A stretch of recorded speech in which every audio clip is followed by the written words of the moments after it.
Donc bonjour à tous, on va continuer le TD4 sur la vieille souris d'ordinateur.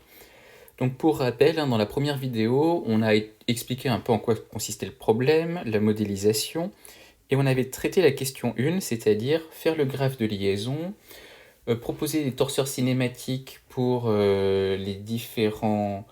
les torseurs cinématiques pour les différentes liaisons, et on avait aussi tracé les figures de changement de base.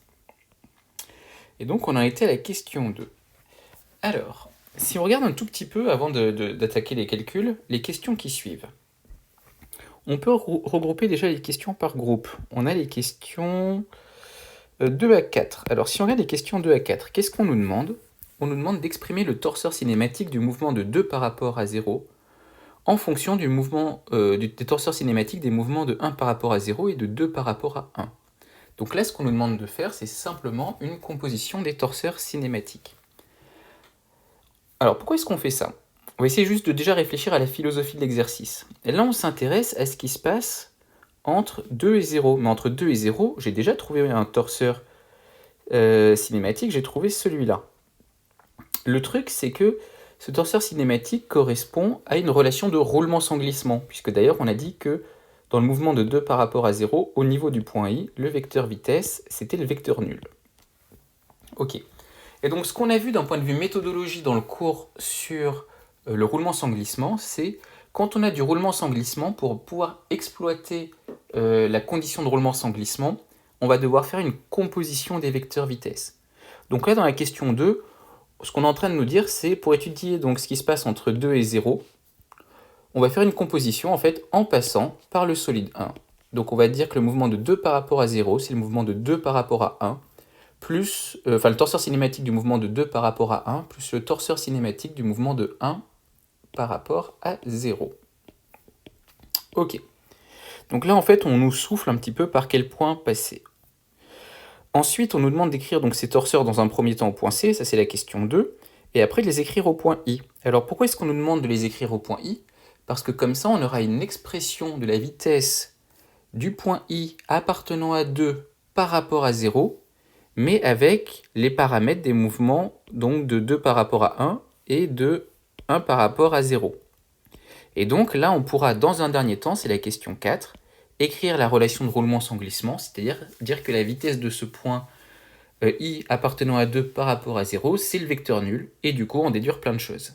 Donc en fait, les questions 2, 3, 4 qui s'enchaînent, c'est simplement la méthode qu'on a mis en place pour étudier le roulement sans glissement. Donc là, c'est assez détaillé.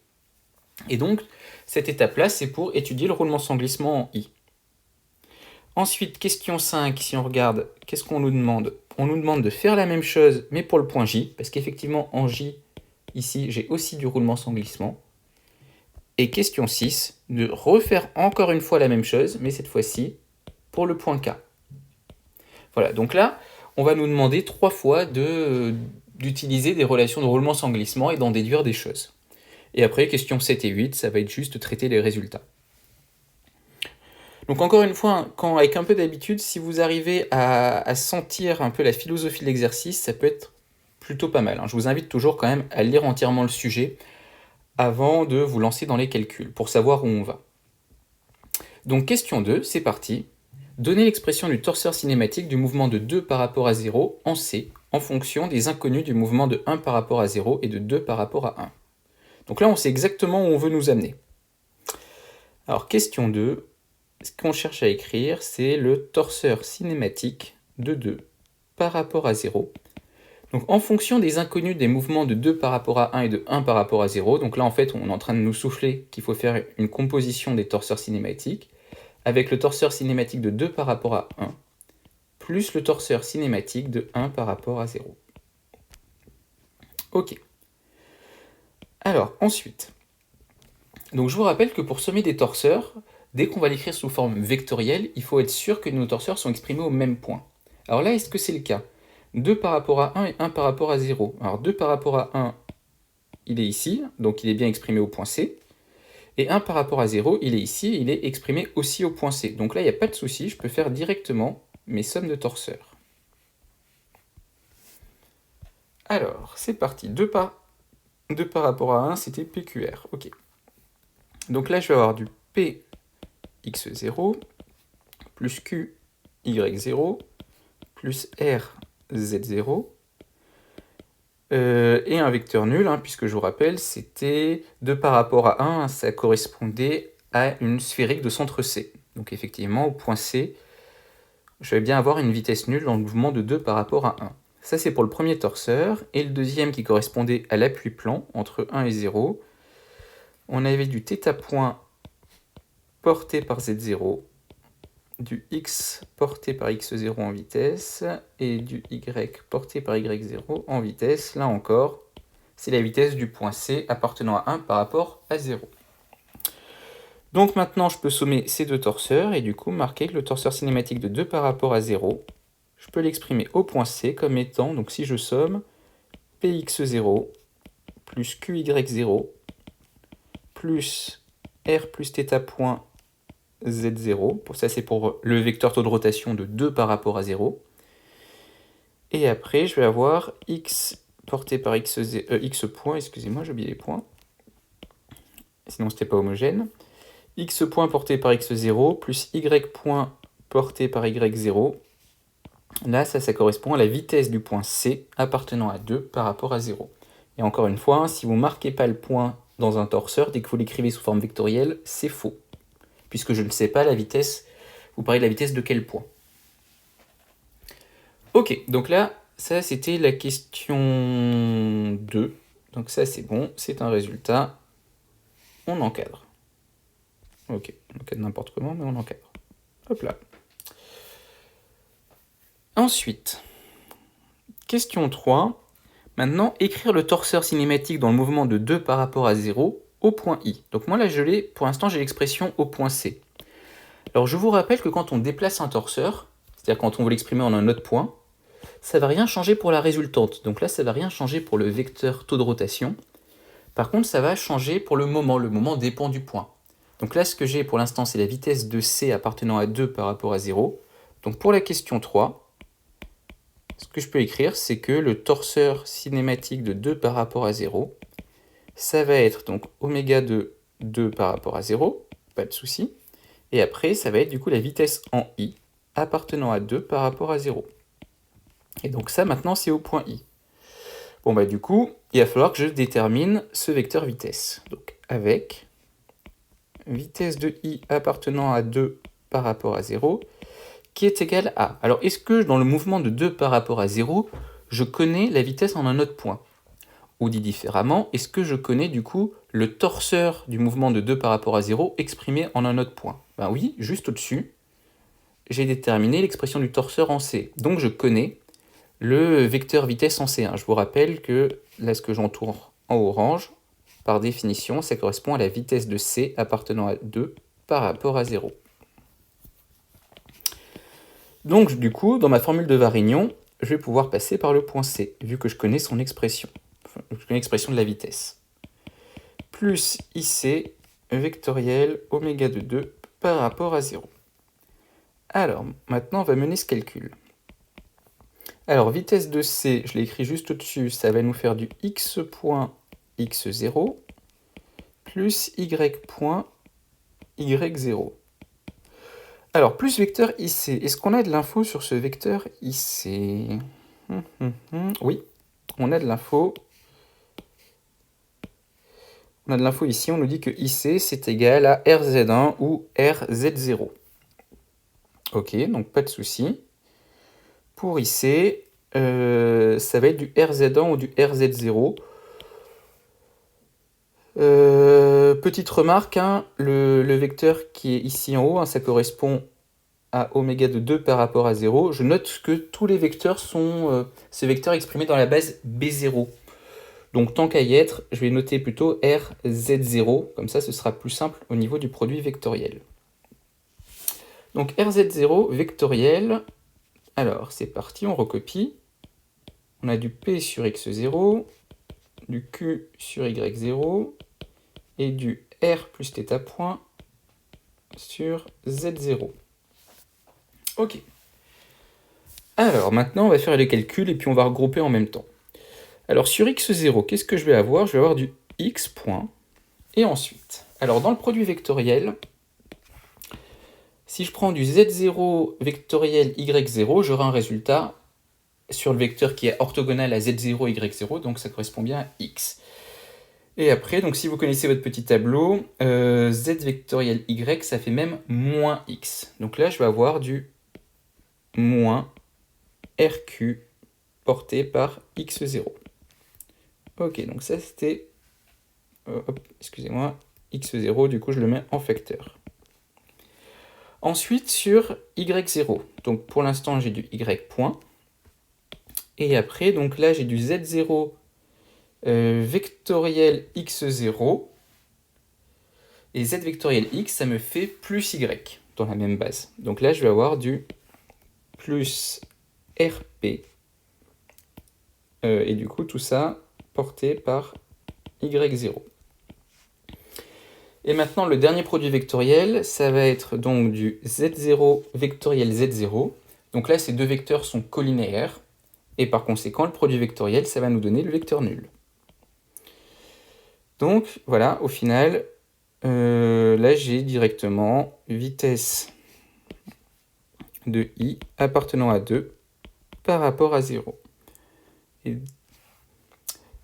Ok, donc maintenant qu'on a calculé ce vecteur vitesse, on va pouvoir réécrire le torseur cinématique, vu que c'était la question. Encore une fois, on répond bien à la question. Si la question avait été calculée le vecteur vitesse, on s'arrêtait là. Mais là, la question, c'est explicitement d'écrire le torseur cinématique au point i. Donc on va réécrire le torseur cinématique au point i. Alors la résultante, je vous rappelle, elle ne dépend pas du point. Donc là, je recopie mon vecteur taux de rotation de 2 par rapport à 0. Et pour le vecteur vitesse, du coup, je vais avoir du x point en moins rq porté par x0 plus y point plus rp porté par y0. Et donc ça, c'est au point i. J'aurais juste dû prendre un petit peu de place pour écrire. Donc ça, c'est le torseur cinématique de 2 par rapport à 0. Et donc, vous pouvez encadrer ce résultat. Ok. Donc là, on vient de répondre à la question 3. Donc c'était juste faire une formule de Varignon et puis utiliser le formalisme des torseurs, vu que c'était la question. Alors, question 4. Expliciter la condition de roulement sans glissement en I, en déduire oméga de 2 par rapport à 1 en fonction des données. Reste-t-il une composante inconnue? Ok. Donc il y a 3 bouts de question. A priori, du coup, il y a 3 choses à encadrer en rouge. Première étape, condition de roulement sans glissement. Donc on a du roulement sans glissement en I, entre 2 et 0. Alors ça va impliquer quoi? Ça va impliquer que la vitesse du point I, appartenant à 2 par rapport à 0, va être égale au vecteur nul. Ça, c'est la condition de roulement sans glissement. Donc c'était la première question. On encadre. Ça, c'est des points gratuits. Si vous connaissez votre cours, c'est des points rentables. En déduire oméga de 2 par rapport à 1 en fonction des données. Ok. Alors là, on va devoir un tout petit peu plus détailler les choses. Donc on sait que la vitesse de i appartenant à 2 par rapport à 0, elle est nulle. Et précédemment, c'était l'objectif des questions 2 et 3, on a décomposé donc le mouvement de 2 par rapport à 0 en passant donc par le solide 1, en disant que typiquement, là ce que j'ai écrit ici, cette ligne-là, en fait, ce qu'il y a écrit, une façon de le voir, c'est de dire que la vitesse de i appartenant à 2 par rapport à 0, c'est la vitesse de i appartenant à 2 par rapport à 1, plus la vitesse de i appartenant à 1 par rapport à 0. Puisque, juste pour refixer les idées, on a commencé par exprimer le torseur cinématique de 2 par rapport à 0 avec donc cette composition des torseurs cinématiques au point C. Puis, dans un second temps, on a donc exprimé ce torseur cinématique, mais qui correspond bien à la composition des torseurs cinématiques, du point C au point I. Donc là, on a déjà fait tout le travail de composition. Donc maintenant, il suffit juste de dire que ce vecteur I, c'est x point moins RQ porté par x0 plus y point plus rp porté par y0, qui doit être égal au vecteur nul. Juste, hein, si vous reprenez ce qu'on avait fait sur le vélo dans le cours, là on fait le raisonnement un petit peu dans l'autre sens. C'est-à-dire que dans le cours, j'étais parti du fait qu'il y avait du roulement sans glissement, donc que le vecteur vitesse de glissement était nul, et j'avais ensuite décomposé le vecteur vitesse de glissement, et j'avais calculé chaque terme avec Varignon. Là on a fait le raisonnement un peu dans l'autre sens, mais il y a exactement les mêmes étapes.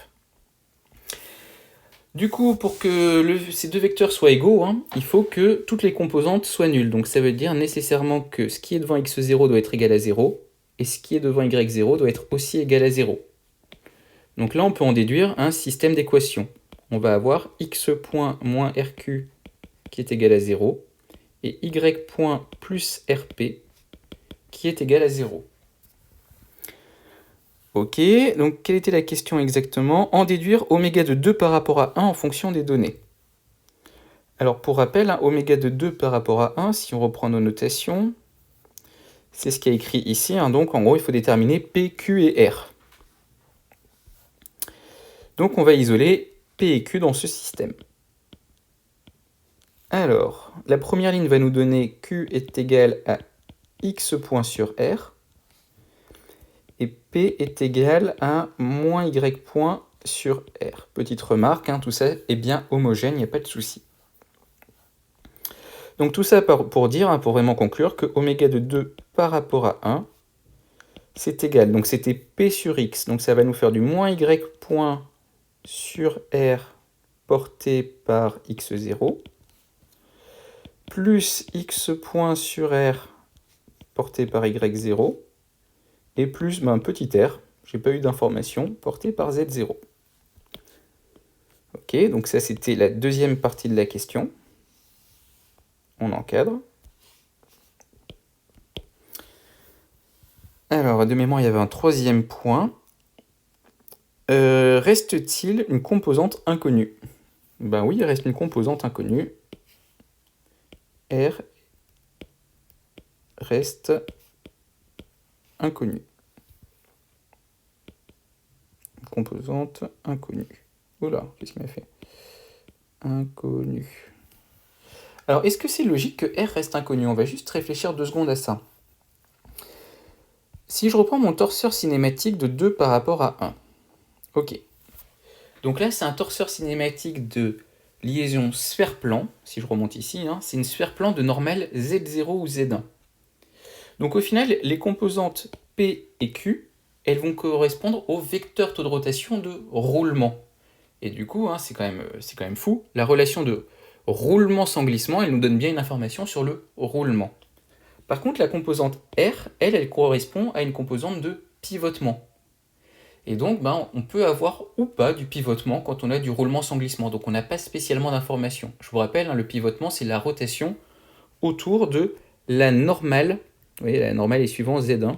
Donc, autour de la normale au plan de contact. C'est l'histoire là du ballon de basket qui tournait au bout du doigt. Vous pouvez faire tourner un ballon en pivotement sur lui-même tout en le faisant rouler. Ça devrait marcher, a priori. Ok, donc tout ça pour dire qu'on n'a pas d'informations sur R et que c'est normal. On pouvait s'y attendre. Ok, donc là on vient de faire tout le calcul pour le roulement sans glissement en I. Maintenant on va faire le même genre de raisonnement pour le roulement sans glissement au point J, c'est ça, dans la question 5. Alors, hop, question 5. Donc on va la lire bien dans le détail. Expliciter la condition de roulement sans glissement en J. Ok. En appliquant une démarche similaire à ce qui a été fait pour I, en déduire oméga de 3 par rapport à 1 en fonction des données. Que dire de la composante inconnue? Ok, donc ça a l'air de beaucoup ressembler. Alors en J, hein, pour rappel, si je reprends mon graphe de liaison, effectivement j'ai du roulement sans glissement, et ça correspond donc à la vitesse, au mouvement de 2 par rapport à 3 ou 3 par rapport à 1. Hein, les deux me donneront la même chose. Ok. Alors, ce que je vous propose, on va étudier le mouvement de 3 par rapport à 2. Donc ma condition de roulement sans glissement, qu'est-ce qu'elle va me donner? Ça va me donner que la vitesse du point J, dans le mouvement de 3 par rapport à 2, en gros ça c'est mon vecteur de glissement, ça va être le vecteur nul. Donc là j'ai commencé par écrire la condition de roulement sans glissement. Là je le refais dans le sens inverse par rapport à la question d'avant. Comme ça on aura vu dans un seul exercice les deux façons de faire. Donc maintenant, si vous vous souvenez de l'étape d'après, il va falloir que je décompose ce vecteur vitesse, en faisant une composition des vecteurs vitesse, en passant par un autre solide. Alors on va prendre un petit peu de temps pour réfléchir à ce qu'on fait là. Donc là, je m'intéresse au mouvement entre donc, 3 et 2. Donc à ce mouvement-là.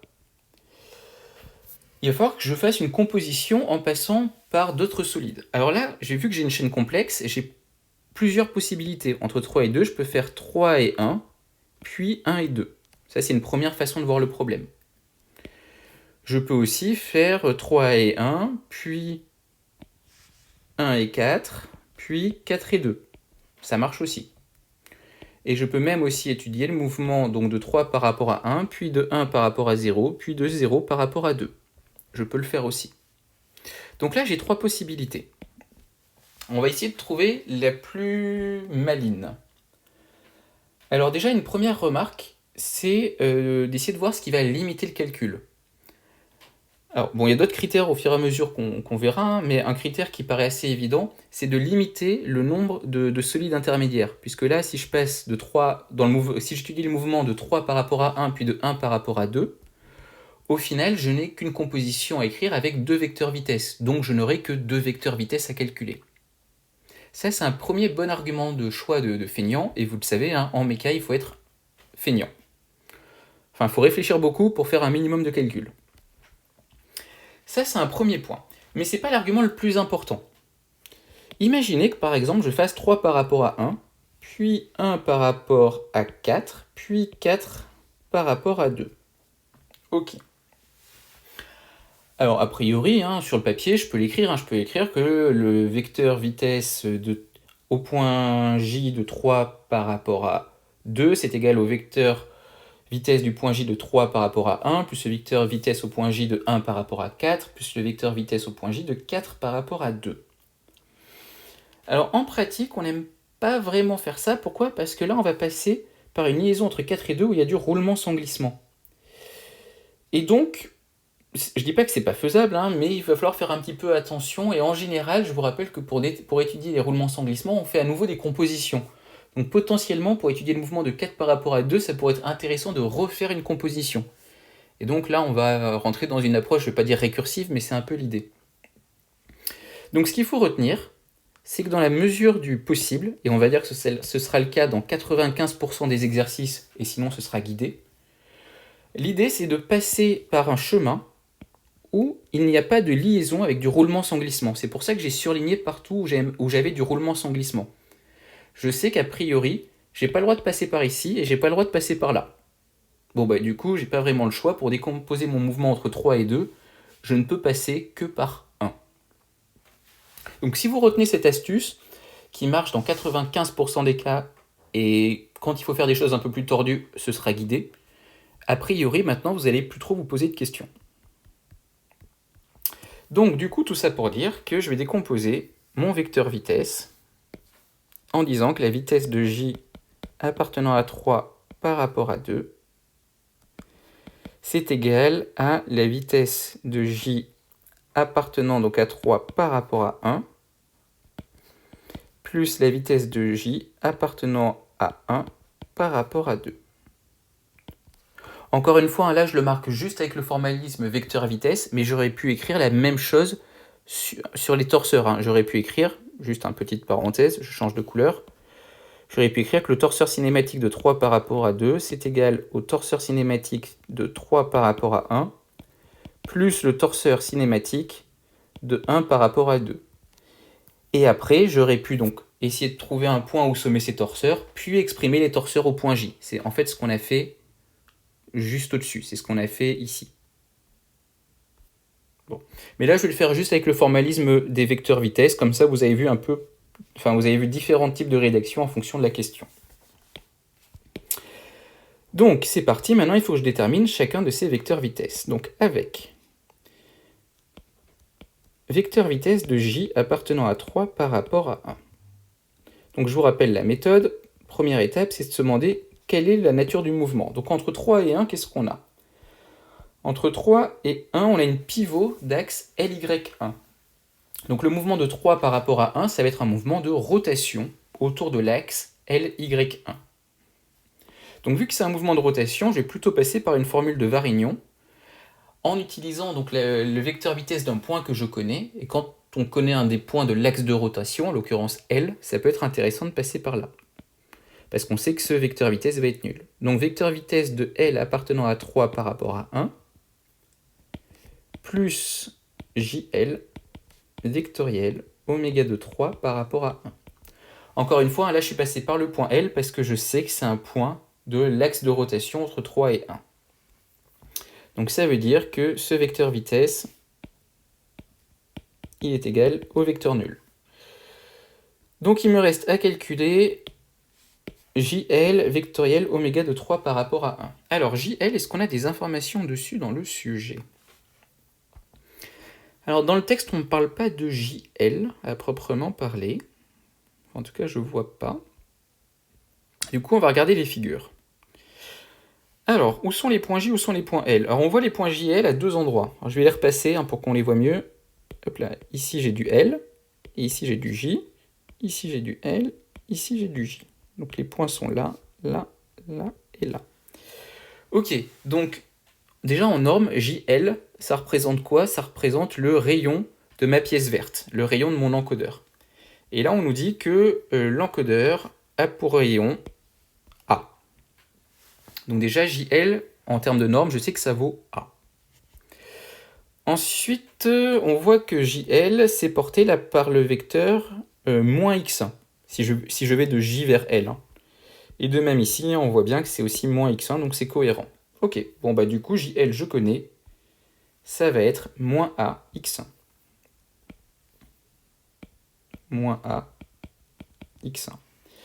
Et après, oméga de 3 par rapport à 1, alors si je retourne dans mes torseurs cinématiques, 3 par rapport à 1, il est là. Et donc oméga de 3 par rapport à 1, c'est oméga 31 porté par y1. Donc là, j'ai vectoriel oméga 31 porté par y1. Donc il ne me reste plus qu'à faire ce produit vectoriel. Donc j'ai du moins A oméga 31 et x1 vectoriel y1, ça va me faire du z1 ou du z0. C'est la même chose. Donc là, je viens de calculer la vitesse de j appartenant à 3 par rapport à 1. Donc là, c'est un résultat, on va dire, intermédiaire pour l'instant.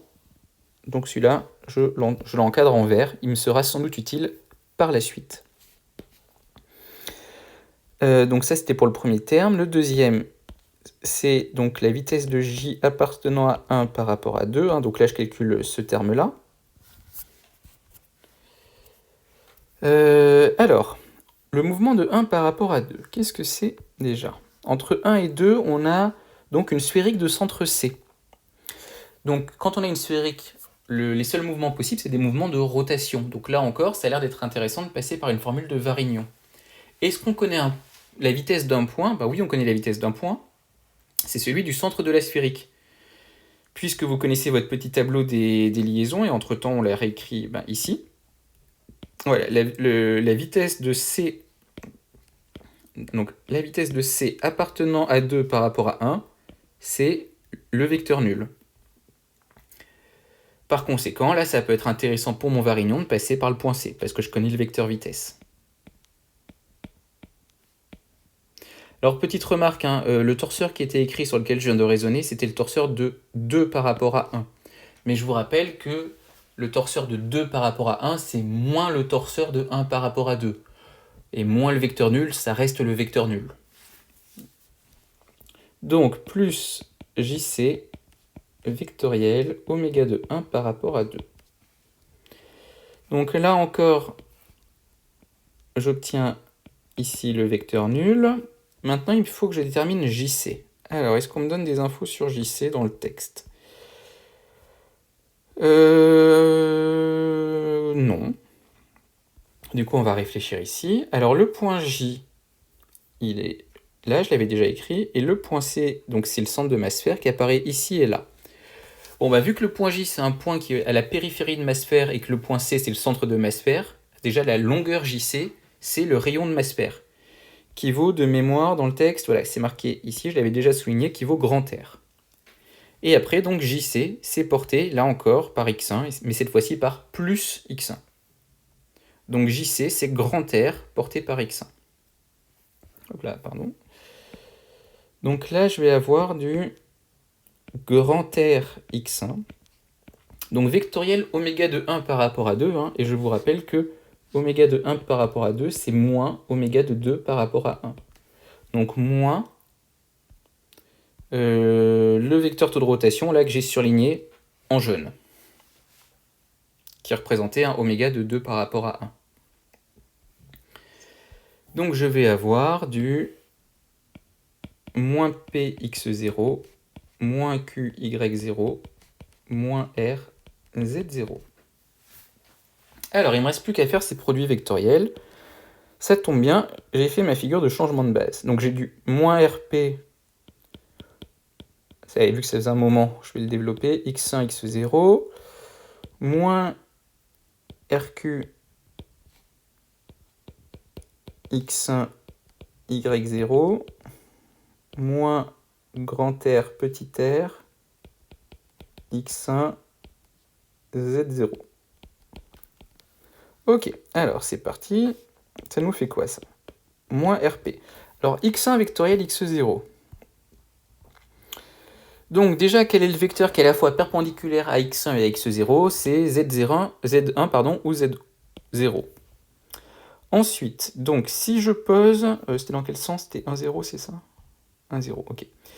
Si je pose mon pouce de la main droite sur x1, mon index de la main droite sur x0, mon majeur de la main droite, il va vers le fond.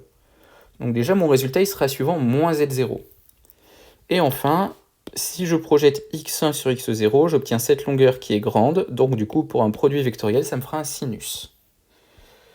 Donc tout ça pour dire que je vais avoir moins sinus θ porté par z0. Donc avec le moins qui est devant, ça va me faire plus sinus θ porté par z0. Ça, c'est pour le premier terme. Deuxième terme, donc a priori, j'ai du moins rq, x1 vectoriel y0. Donc même raisonnement.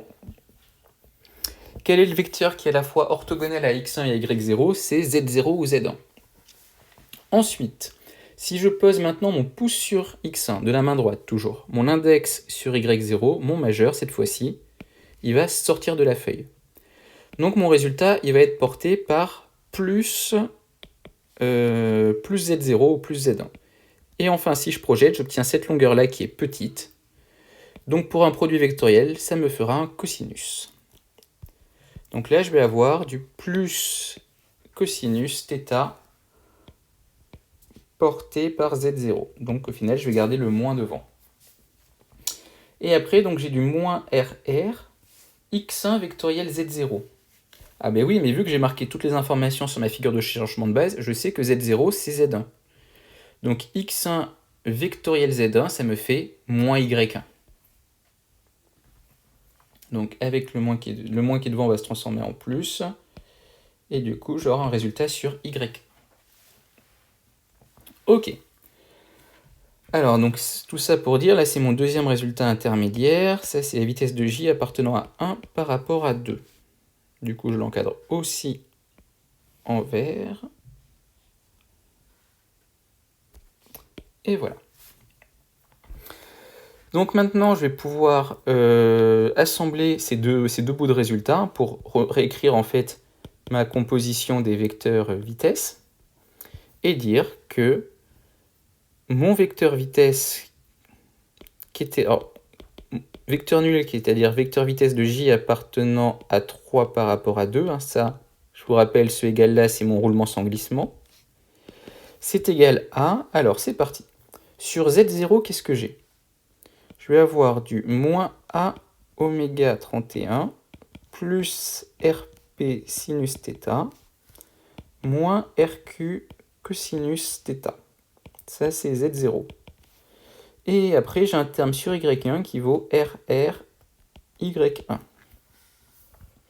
Donc maintenant, même méthode, hein, je sais que ce vecteur vitesse, vu qu'il y a du roulement sans glissement, il est censé être nul. Donc ça veut dire que ce terme-là, la composante sur Z0, elle doit être nulle, et que la composante sur Y1, elle doit être nulle aussi. Donc du coup, je vais en déduire un système d'équations, avec donc RR qui est égal à 0, et moins A oméga 31 plus RP sinus θ moins RQ cosinus θ qui est égal à 0. Alors, quelle était la question exactement ? Donc, expliciter la condition de roulement sans glissement en J, c'est fait. En appliquant une démarche similaire à ce qui a été fait pour le point I, en déduire oméga de 3 par rapport à 1. Donc oméga de 3 par rapport à 1, c'est oméga 31. Donc on va isoler oméga 31, pas de souci. En fonction des données. Alors les données, c'est pas vraiment P et Q. Les données, c'était plutôt les données de la position de la souris. Donc c'est plutôt X point et Q point. Mais je vous rappelle là qu'on a écrit ces deux relations entre P et Q, X point et Y point. Bon, donc là on a quasiment fini déjà sur cette partie-là. Et après, il fallait aussi conclure sur la composante qui restait inconnue, c'est-à-dire le petit r. Ok, alors on va commencer par étudier oméga 31. Donc dans cette expression, j'isole oméga 31. Donc je prends la deuxième. Oméga 31 est égal à RQ cos θ moins RP sinus θ, le tout divisé par A, et je vais mettre un signe moins devant. Ok. Donc ça c'est pour oméga 31. Maintenant il ne me reste plus qu'à remplacer Q et P par leurs expressions. Donc Q, on a dit que c'était X point sur R. Donc les R vont se simplifier. Ça va nous faire du X point cos θ moins, et donc P, s'il y avait un signe moins, c'était moins Y point sur R. Donc là, j'ai un plus qui va apparaître. Y point sinus θ, le tout sur A. Et tout ça, ça reste bien homogène. C'est pas un souci. Donc là, c'est bon, j'ai bien trouvé oméga 31, donc le vecteur taux de rotation de 3 par rapport à 1. Je vous rappelle, vous pouvez peut-être le remarquer dans le doute, que oméga 3 par rapport à 1, c'était oméga 31 porté par Y1, si je dis pas de bêtises. Ouais, c'était ça. Ok. En fonction des données du problème. Maintenant, dernier point, on nous demandait de réfléchir à la composante qui restait inconnue dans la rotation de l'asper. C'était le petit r de tout à l'heure. Ben là, qu'est-ce qu'on a ? On a RR qui est égal à 0, grand R fois petit r. Donc j'ai un produit de facteurs qui est nul. Donc au choix, grand R est égal à 0 ou petit r est égal à 0. Je vous rappelle que grand R, hein, c'est le rayon de ma sphère. Clairement, j'ai pas un rayon de sphère qui est nul. Donc là, ce que je peux en déduire, c'est que petit r est égal à 0. Alors, on va réfléchir 2 minutes. Est-ce que ça vous semble logique ? Donc, je vais reprendre ma figure. Là, ma petite photo de ma boule. Donc, imaginez, hein, alors je vais essayer de faire le dessin en 3D, donc autant vous dire que ça va être galère. Je trace. Attends, ça, je vais l'effacer, ça sera pour après. Je trace donc la normale au plan de la table. Voilà, on va supposer verticale. Donc ça, c'est la normale au plan de la table, c'est mon Z0 égale à Z1. Ok. Donc si j'ai un mouvement de pivotement, ça veut dire quoi ? Ça veut dire que ma boule, par rapport au sol, elle va tourner autour de cet axe-là. Bah, si elle tourne autour de cet axe-là, un point qui serait ici, il va avoir une vitesse dans cette direction. Oups. Il va avoir une vitesse dans cette direction. Or ça, c'est pas possible, puisque je sais qu'au niveau du contact, je ne peux pas avoir de glissement.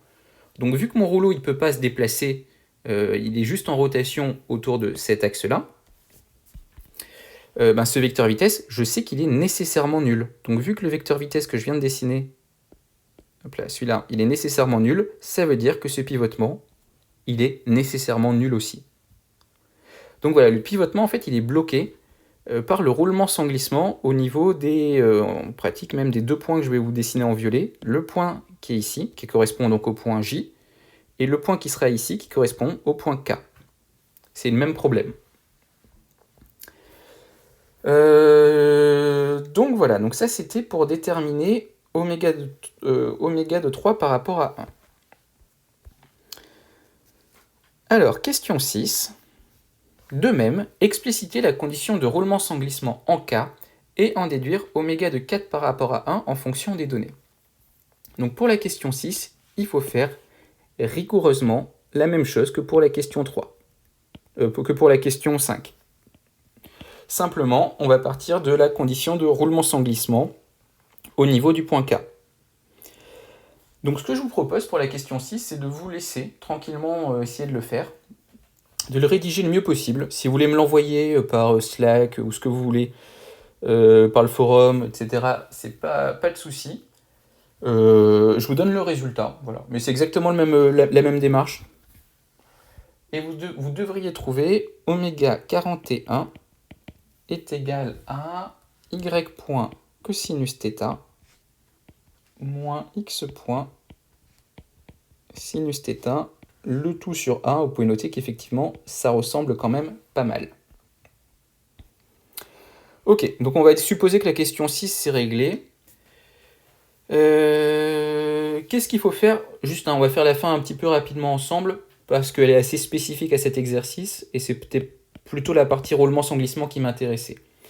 Donc question 7, qu'est-ce qu'on veut faire? C'est inverser ce système. C'est-à-dire que là, dans la question 6, ce qu'on a, c'est oméga 31 et oméga 41 fonction de x point et y point. Mais en pratique, nous, ce qui nous intéresse, c'est plutôt l'inverse. C'est-à-dire que oméga 31 et oméga 41, pour le petit driver de votre souris, on le connaît, on le mesure.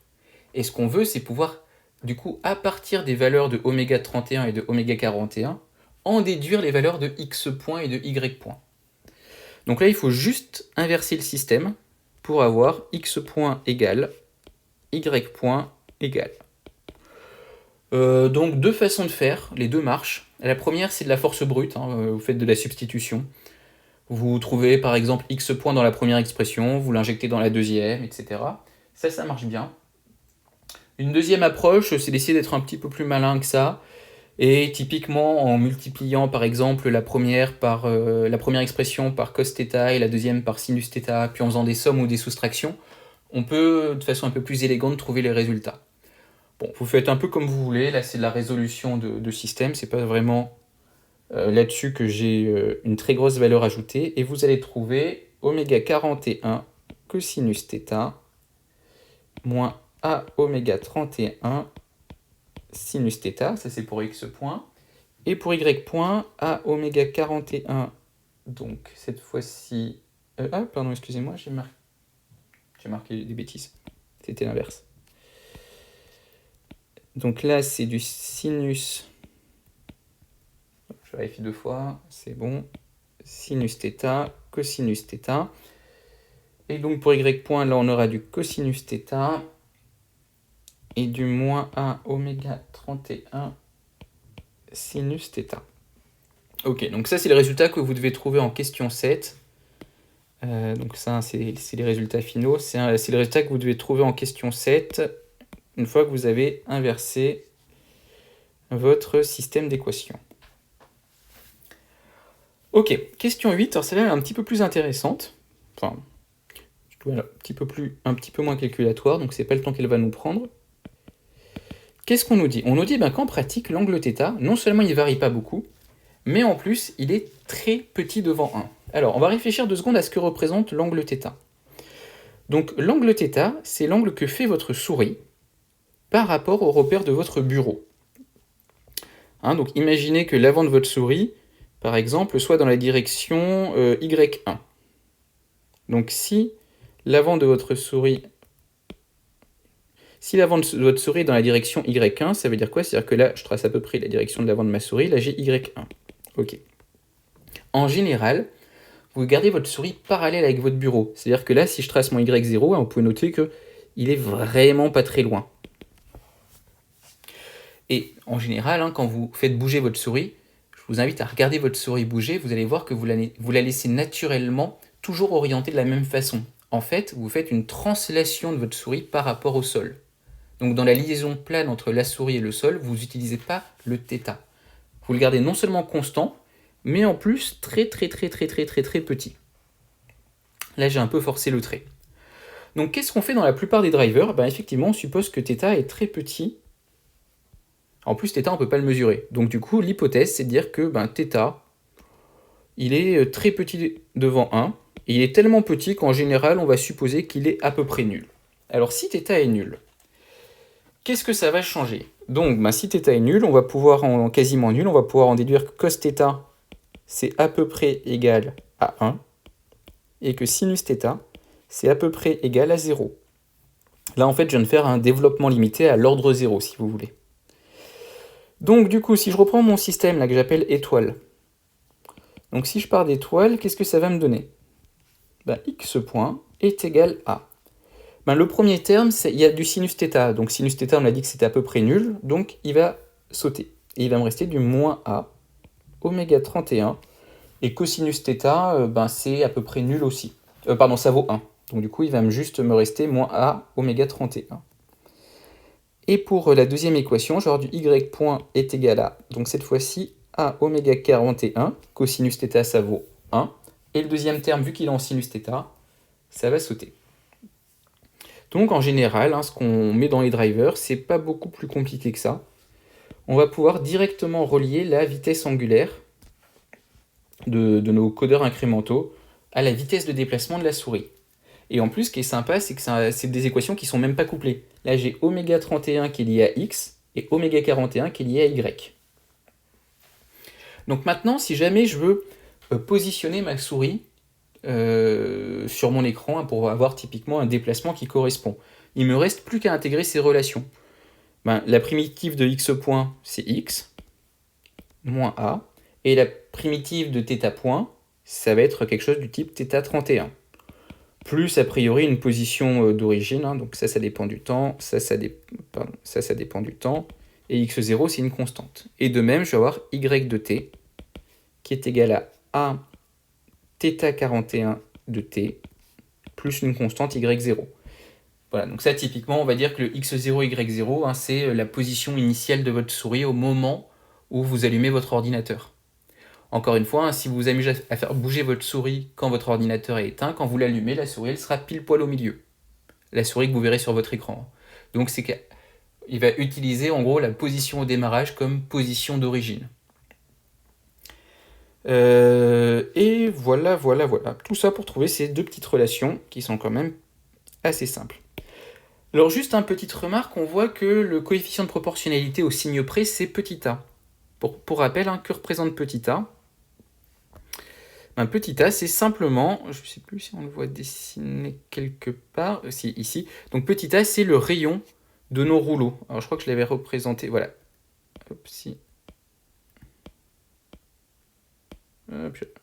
Donc petit a, je vais écrire un tout petit peu plus fin, parce que sinon vous n'allez rien voir. Là, j'ai le diamètre de mon rouleau qui vaut en fait 2 petit a. Donc il suffit juste de connaître ce diamètre, mais ce diamètre, on le choisit. Et c'est pas très compliqué à mesurer. Donc si vous voulez recoder en Python, que vous trouvez une vieille souris et que vous voulez recoder en Python un driver de souris, c'est clairement pas très compliqué à faire.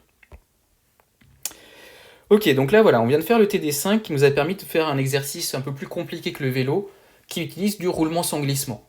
Mais encore une fois, c'est toujours un peu la même méthode. Donc je vous la rappelle. Première étape pour un exercice de cinématique.